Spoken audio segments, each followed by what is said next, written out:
नमस्कार दोस्तों, हमारे चैनल पर आप सभी का स्वागत है। दोस्तों, बेलपत्र भगवान भोलेनाथ को क्यों चढ़ाते हैं? बेलपत्र चढ़ाने का मतलब क्या होता है? बेलपत्र से भगवान भोलेनाथ क्यों प्रसन्न हो जाते हैं? धतूरा और भांग क्यों चढ़ाते हैं? इसी सब विषय पर आज हम आपको बहुत अनोखी जानकारी देने वाले हैं। दोस्तों, पौराणिक कथाओं में कहा जाता है कि जिस समय समुद्र मंथन हो रहा था, उस समय देवता और दानव दोनों मिलकर समुद्र मंथन कर रहे थे। समुद्र मंथन के समय बहुत से चीज निकला, जिसमें कि माता लक्ष्मी, ऐरावत हाथी और तरह तरह के बहुत से चीज निकला। उसमें एक चीज और था जिसका नाम था विष। विष निकला। उस विष को देखकर चारों तरफ हाहाकार मच गया। देवता दानव भागने लगे और फिर ब्रह्मा जी सोचने लगे कि अब क्या किया जाए। विष को देखकर सभी भाग खड़े हुए। अब कैसे समुद्र मंथन होगा? कहा जाता है कि उस समय अगर उस विष का एक बूंद भी धरती पर गिर जाता तो धरती तबाह हो जाती, बर्बाद हो जाती।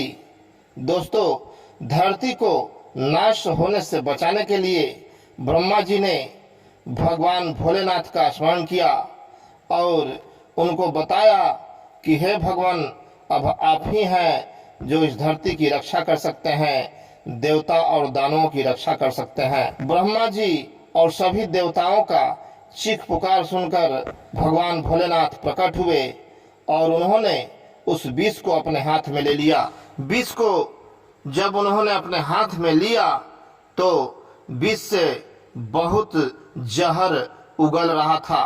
दोस्तों, उस डबकते हुए विष को भगवान भोलेनाथ ने अपने ओठों से लगाया और सारे विष को पी गए। विष पीते समय भगवान भोलेनाथ का कंठ नीला पड़ गया। उस समय से भगवान को नीलकंठ नाम से भी हम सभी जानते हैं। दोस्तों, जब भोलेनाथ विष पी रहे थे, उस समय उस विष में से कुछ विष भगवान भोलेनाथ के माथे चढ़ गया और फिर भगवान भोलेनाथ वहीं बेहोशी हालत में होने लगे। यह देखकर देवताओं में बहुत घबराहट हो गया।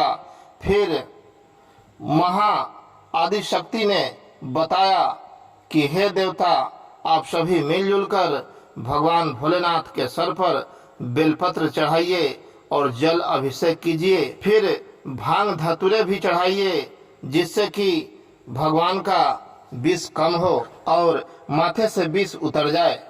यह बात सुनकर सभी देवता भगवान भोलेनाथ के माथे पर बेलपत्र भांग धतूरा रखकर जल अभिषेक करने लगे। जल अभिषेक चलता रहा।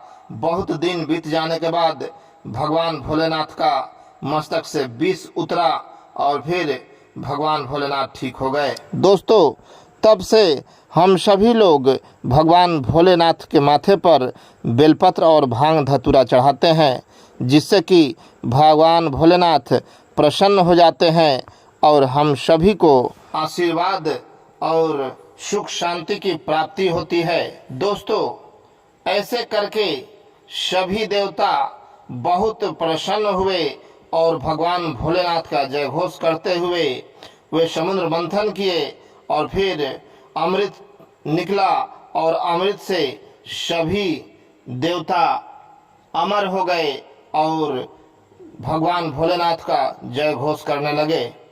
दोस्तों, चलते चलते आप सभी को हर हर महादेव, जय शिव।